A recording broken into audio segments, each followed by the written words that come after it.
বাইরে বের হওয়া, ঘুরতে যাওয়া, খাওয়া-দাওয়া করা একটা মানুষের লাইফের জন্য মোস্ট ইম্পর্ট্যান্ট একটা বিষয়। সো আমাদের ডেইলি কাজগুলো স্মুথলি কমপ্লিট করতে হলে, আমাদের জীবনটাকে খুব কমফোর্টেবল করতে হলে অবশ্যই বাইরে যেতে হবে, ঘুরতে যেতে হবে।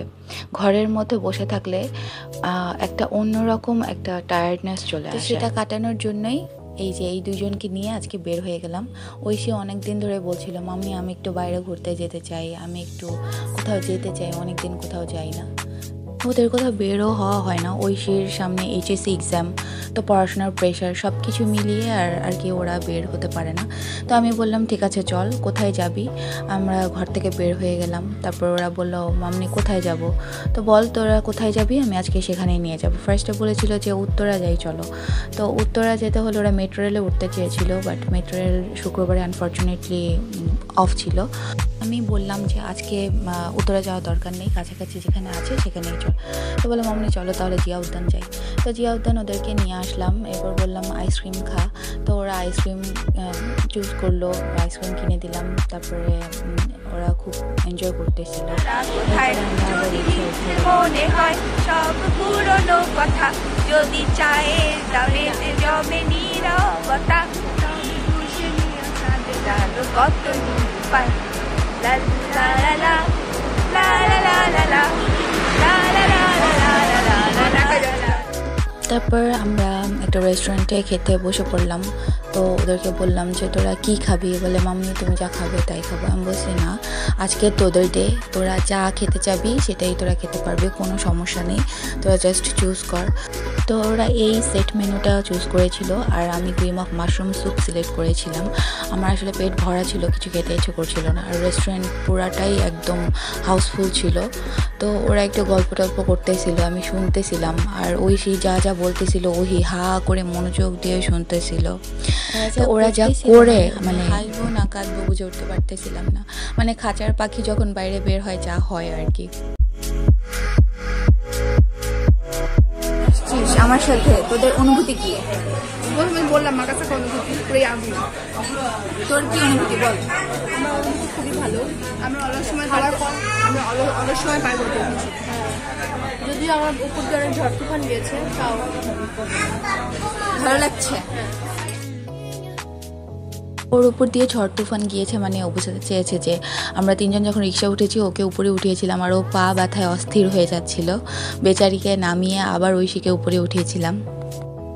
তারপরে আমার স্যুপটা চলে আসলো। তারপরে ঐশীকে বললাম যে প্লেট আগাও, আর ওহিকে মাশরুম একটু কম দিচ্ছিলাম কজ ওর অ্যালার্জির প্রবলেম আছে। মাশরুম স্যুপটা এভারেজ লেগেছে আমার কাছে, খুব বেশি টেস্ট লেগেছে বা খুব বেশি খারাপ লেগেছে এরকমও না। ঐশী তাই বলছিল যে মামুনি এভারেজ লেগেছে, খুব একটা ভালো বা খুব একটা খারাপ ছিল না। তারপরে ওদের খাবার চলে আসলো। তো আমি বললাম যে স্যুপটা শেষ করে তারপর তোরা খাবার শুরু কর। তো ওরা খুব এনজয় করতেছিল, ওদেরকে দেখে আমার খুব ভালো লাগতেছিল কজ ওরা আসলে বের হতে পারে না কখনোই। এর জন্য আজকে একটু কোয়ালিটি টাইম স্পেন্ড করছে দুই বোন, এটা দেখে আমার খুব ভালো লাগতেছিল।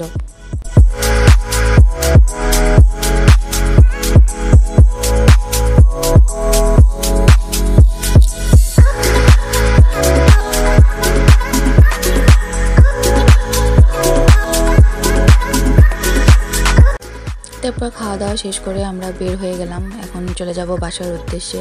মেজ আপু কল দিয়েছিল, বলেছিল তোরা কোথায়, আমি এসে তোদেরকে পাচ্ছি না। তো আমরা সেজ আপুর বাসায় ছিলাম সেদিন। তো আমি বললাম ঠিক আছে তুমি সেজ আপুর বাসায় থাকো, আমরা চলে আসতেছি। তারপরে এই তো আমরা বের হয়ে গেলাম, এখন ডিরেক্ট বাসায় চলে যাব।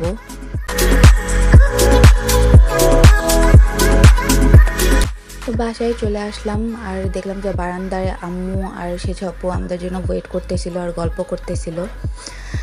তো এই তো আজকের ভিডিওটা এই পর্যন্তই। আমার ভিডিওটা কেমন লেগেছে সবাই একটু জানাবেন প্লিজ, এবং লাইক কমেন্ট এন্ড শেয়ার করবেন। আপনাদের একটা কমেন্ট আমাকে অনেক বেশি ইন্সপায়ার করে। সো আজকে এই পর্যন্তই। সবাই ভালো থাকবেন, সুস্থ থাকবেন, এবং অনেক অনেক অনেক বেশি পাশের মানুষটাকে ভালো রাখবেন। আল্লাহ হাফেজ।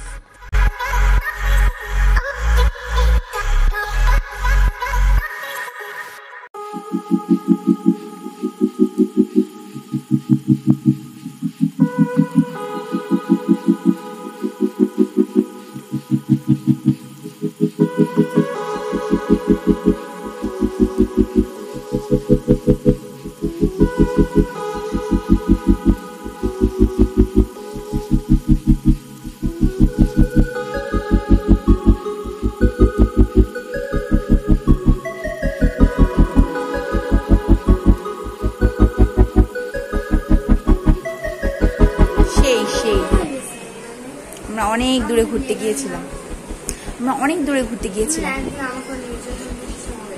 ঠিক আছে, আজকে তো লাভ ছিল, পরশু ছিল।